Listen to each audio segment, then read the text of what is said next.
So what's going on, guys? It's your boy Sir Nistro, and we are back with Isaiah Houston again, who this time not only topped the regionals in Philly and the YCS Charlotte, Yes, top 8.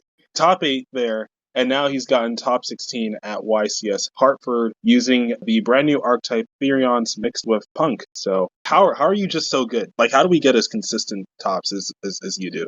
I think it just comes from just playing every day, really kind of being a student of the game. When I hear different things, even if I don't always agree at first, just about any type like theory or choices, just trying it out. Doesn't always have to be hours and hours every day, but if I can just sneak on Dueling Book for a couple of hours just to see, even that helps. There's a lot of variance and rounds. You play against Earth machines, you really don't know what they do. But when you're playing Yu-Gi-Oh! Consistently, you kind of know what those interactions are and what these cards do. I've never been in a situation where, whether my opponent was playing Rogue, that I really didn't know what they were going for or like what a majority of their cards do. And then obviously just building your deck right, what you anticipate to play, what the most represented decks are, and just making sure that you play consistently. Take your time, make sure you have good breakfast, those type of things. It's been a long time coming, but definitely seeing the fruits of my labor pay off. So I know you played Prank Kids before, the most recent ban list, which was about 13 days before this YCS, Meowmoo got banned. So what prompted you towards Punk and Therion? What was the logic that led you to these two archetypes? So, for starters, I was going to actually play Prank Kids for Hartford. I really felt like it was a good choice with the Brave engine, as long as I could figure out the Despia matchup,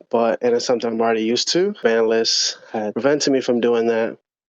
I had played a lot up in the format. I played a lot of Sword Soul, a lot of Despia, so I was familiar with how to play those decks. But I saw myself losing a lot, not to my own misplays or not really like knowing the decks, more so of D barrier. There was a lot of game threes where like if I lost a dice roll, no matter how good I drew or how well I played, like my opponent had D barrier and I didn't really have another turn skip to stop their turn back. It's not like old Yu-Gi-Oh! Where you get a few turns to live. You're pretty much dead after that. So I saw myself going like X2 at my locals, which was pretty competitive. Shout out Gamer's Choice, Queens, New York. Come stop by. I was really sitting down and I was testing a lot of stuff. I was even testing a lot of the new Predaplant cards, but it's another deck that loses to D-Barrier. So I was testing with my testing partner, Matt. It was a deck that we had looked at in the beginning of the format, but we didn't think what was kind of good. It was the Punk Therion deck. And literally 3 days before the event, I'm sitting there with my Predator Plant deck and we're playing. He's playing the Punk Therion. I'm like, wait a minute, this is actually pretty good. And I think this is a deck that doesn't lose to D barrier. I also was considering like Salad, but I didn't feel like the ceiling of Salad was where I wanted it to be. So I actually started testing the Therion cards and the Punk Therion deck literally Wednesday night. That's when I picked up the deck.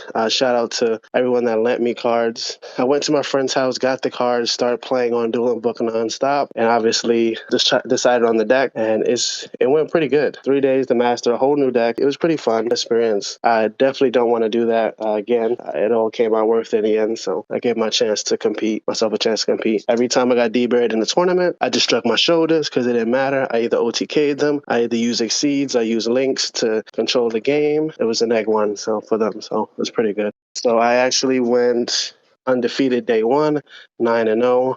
I lost the next match of day 2 to ABC Therion, and then for the final match, I played against Sword Swole. I beat the Sword Swole player, and I got second after Swiss. I played DDD in top 32. I beat DDD, and then I lost to go second Despia in top 16. Very unfortunate. I mean, as far as my matchups all day, I played 2 Sword Swole, then I played Punk Brave Eldritch Tenny, then I played Despia, then I played a Punk Therion Mirror, then I played Punk Brave Red Rose Dragon. I played against another Despia, a Sword Swole, an Adventure Despia, an ABC Sword Swole, and obviously the DDD and the Go Second Despia and Top Cut. I won 3 dice rolls the entire day, including Top Cut, and I've only lost 2 game ones the entire day. I would say I got favorable matchups. I mean, the decks that I prepared for mainly was Despia and Sword Swole was the decks that I feel like it's sort of weird to me to see everyone go back to Sword Soul. Like, if you played around November, December, it's like every Sword Soul weakness, and it's like the deck is they're still doing the exact same thing. It's not like it's evolved. It's sort of funny that so many people are coming back to the deck, in my opinion. I think it's just a safe choice, right? Like you should know how to beat these decks, like Sword Soul and Despius, if they've been around for so long, especially Sword Soul. But it's just a safe choice, and a lot of the times, like a lot of the 10E cards are very powerful, and sometimes you can't always draw the out that you need, and the deck is pretty consistent. So Fair enough. So yeah, I can see why people play it. I think that after this event, people might shift, and we'll see maybe less people on it than normal. But if you're comfortable with it and you feel like you can counter what people are trying to do, then as long as they have no further hits, it'll be a deck until something like much better comes around. Okay. So how do you feel about the Therion engine? The Therion engine was the best and the worst part of my list, and so the Therion cards are actually really cool. They're actually really strong, but they also can get kind of bricky. I did have about 2 to 3 games where I actually couldn't play. I had to pass, but hand traps actually got me back into the game. So a lot of times you only need to see like one Zayaman or one Foxy Tune. It's just something to get the Therion cards out of hand, but I definitely think I'll change this well. I know I'll change the list a lot after this event, but it worked out for me. Yeah, the field spell is Searcher, and it also allows you to tutor for any of the Therions that you need at the moment. It does take you going into battle phase, but it's a pretty strong card. It's also a card that when it's used, I've seen people use their only Omni Negate on that card, which I find really weird because they should know that mine is in the format. There's only one game where I got Scythe, and then I activated the Therion field spell, and then I guess my opponent was so afraid of the field spell that they negated it with their Griffin and activated Mystic Mind, and that would allow me to take control of the game from there. So yeah, every time I activated the Therion field spell, if they could long one synchro banish it, if they can get rid of it any type of way, ash it, a lot of times they did. I definitely wouldn't play 3 of the field spell anymore though, because the field spell doesn't do anything by itself. Like obviously you can go into battle phase, but a lot of times like, going first, it's not a card you want to see necessarily. I think the best Therion card is actually the Lily Borea. Yeah, those are the Therions. Like they have a lot of utility. They have like a searcher that searches the whole deck. That's Liboria. Then it has the Regulus with the Omni Negate. The Reaper is a bounce on your opponent's turn. The Bull is spot removal. And then the Duke is just another level 8. So it's like they can't even get rid of the, like, if Regulus is equipped to him, they can't even get rid of him as an Omni Negate because now he protects both himself and Regulus. Yeah, I think one of the most craziest part about the Therion is that they gain the preceding effects of the one equipped to them. So that made me like, oh no, I don't have to play 3 Regulus in this deck. Like I wanted to play 2 just in case like one got caught by the grave or crowed and I needed a second one, but 2 cards can go to 4. Like if you open like any of the Therions and then like the Endless Argo system, you can just activate Send Regulus or like Lily Borea. You'll equip, add the field spell, do the Lily Borea, add Regulus, and then Regulus gets a negate, or Regulus can just be equipped to 1 and they'll gain the negate.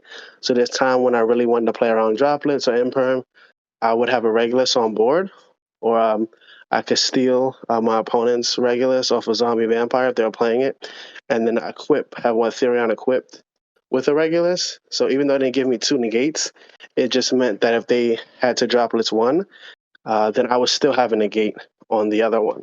So that interaction made it really good. Cross was pretty good too.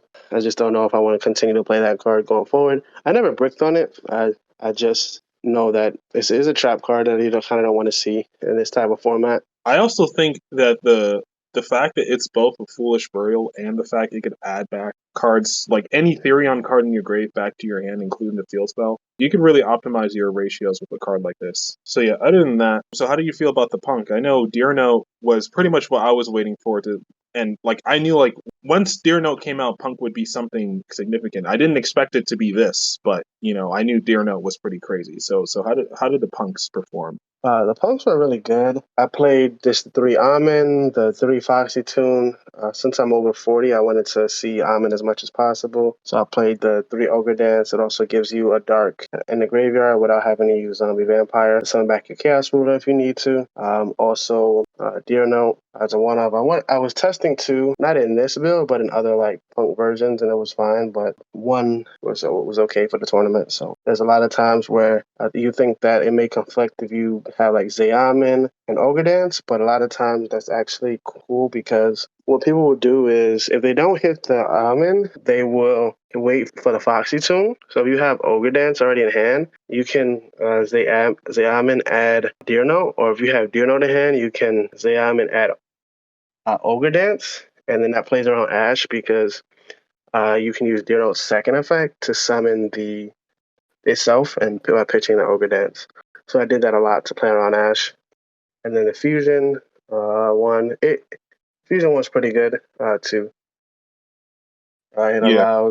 It allows really good plays with E-Telly and Melanay of the Trees, a card that I didn't play, but it came up a few times that would have been good to play because you could just if you got double hand trapped, then you can like if you get E-Telly, then maybe you got hit on Amen or you had like an Ogre Dance after that.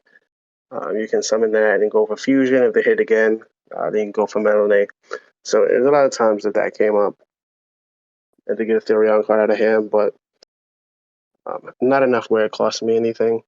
Yeah, I'll have to do a lot more testing, yeah, just to see if I'll play that card again, like the Fusion one, but it was good. When you bring the fusion out, the rising card, like, did your opponent ever try to stop it, or did they like let it go through and wait till you went into like Hulk or something? Like how many times did the fusion come up, basically? So yeah, a lot of times it comes up if like I open Amen E-Telly or just E-Telly and Ogre Dance or something like that. Like I'm able to just get to Amen, and then Amen is normally like a point that you want to interact with. Maybe I don't want to even discard a card for Foxy Tune. There's another route that I can do. I can summon or add the fusion one and get to the fusion summon, and then summon the fusion, and then that summons the other copy of Amen from my deck, and then the Deer Note, and that goes into like full combo from there. There's also lines if you do that going second, your opponent may tend to debarrier the fusion, which is actually really good because then if you have like Therion's ready to go, you have a Hulk play. There's a lot of times. There was 2 times in the tournament where I actually got debarrier called fusion, which ideally you want to call synchro, but it really doesn't like end your turn. There was times where I OTK'd after being deburied and stuff. So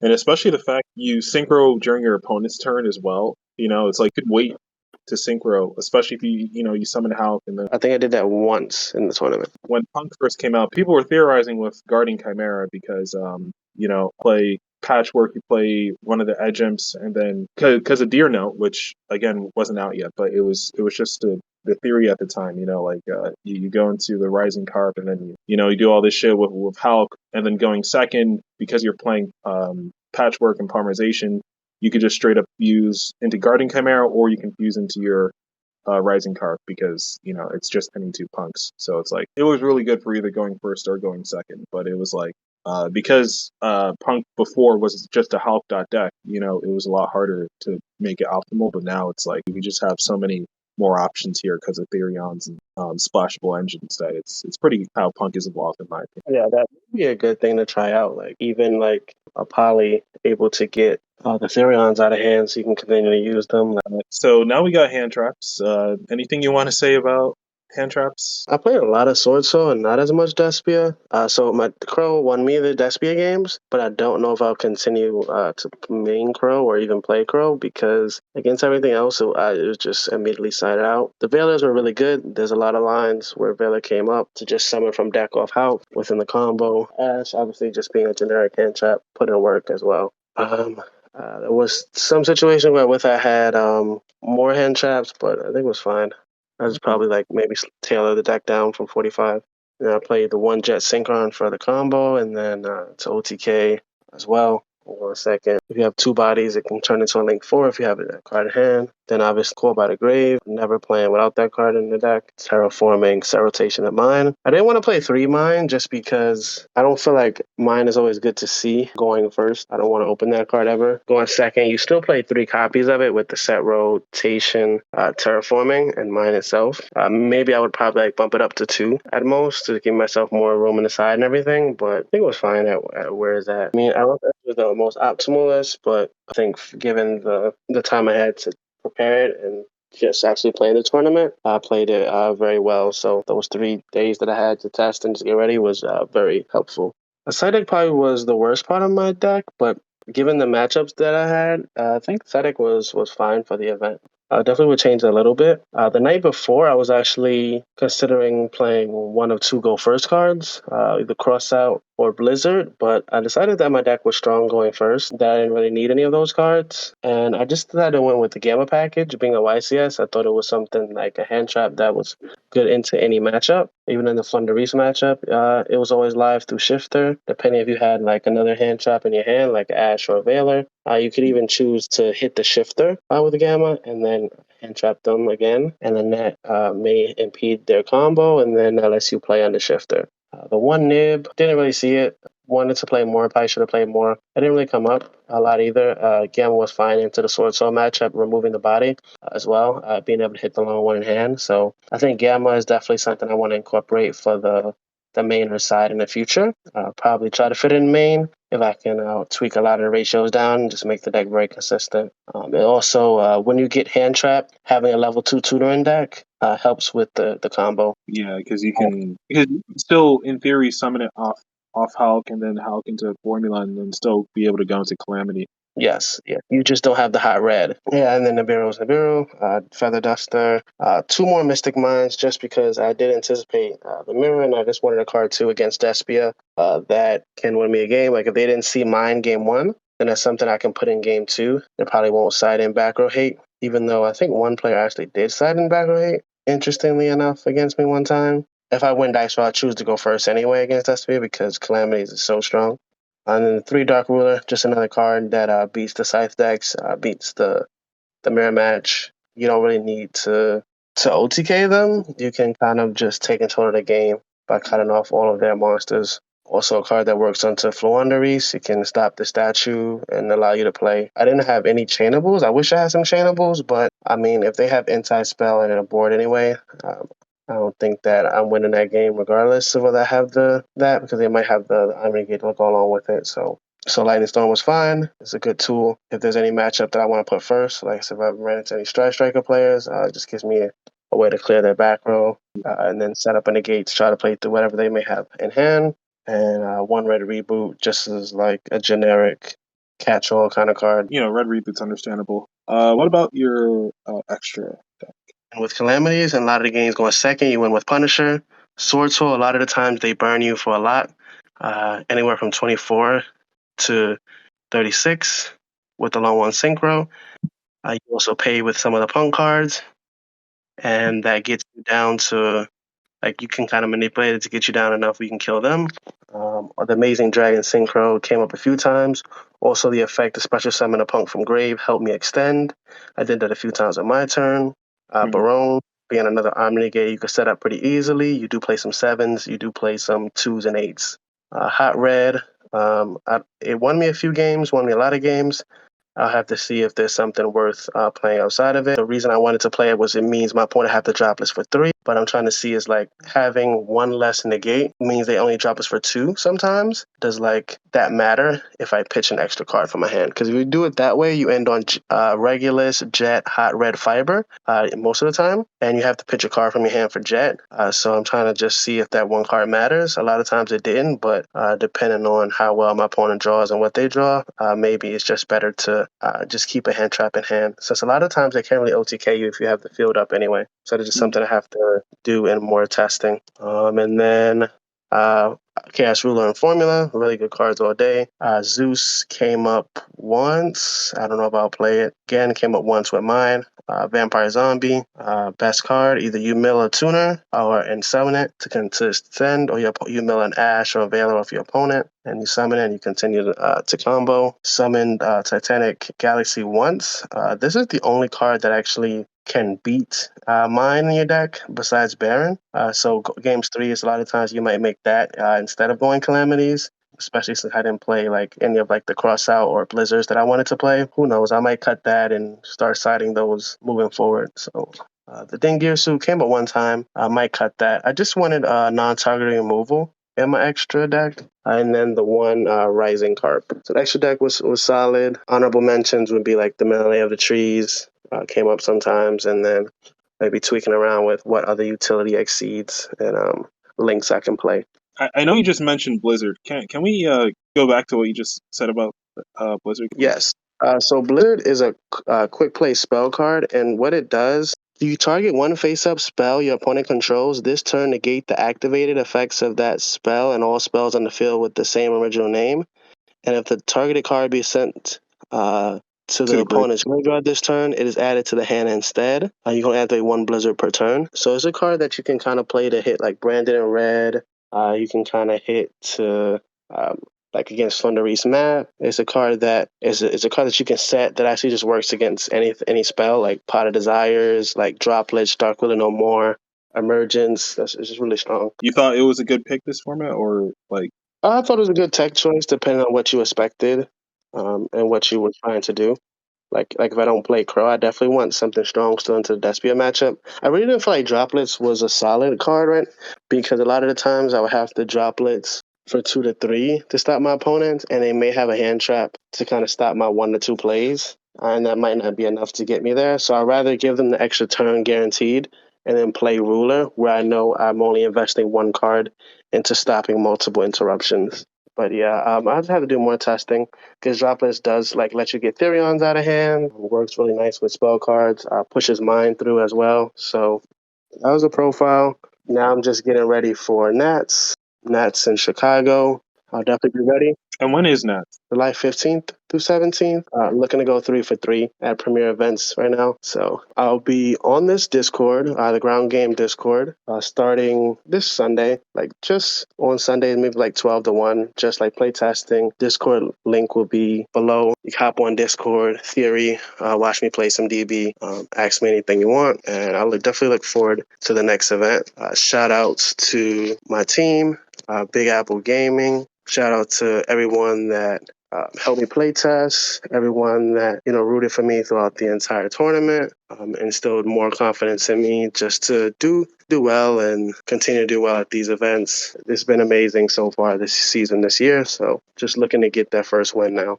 Stranger to topping, so you definitely got a chance here and this year in fucking Nats. So. And if anybody wants to see like more of the deck, also like if we get 100 new subscribers, at least I'll put up like a combo tutorial with a lot of niche interactions of the decks that can come up, and that came up for me that you definitely want to know when piloting the deck. So Ground Game, we'll be doing 3 series coming out this month.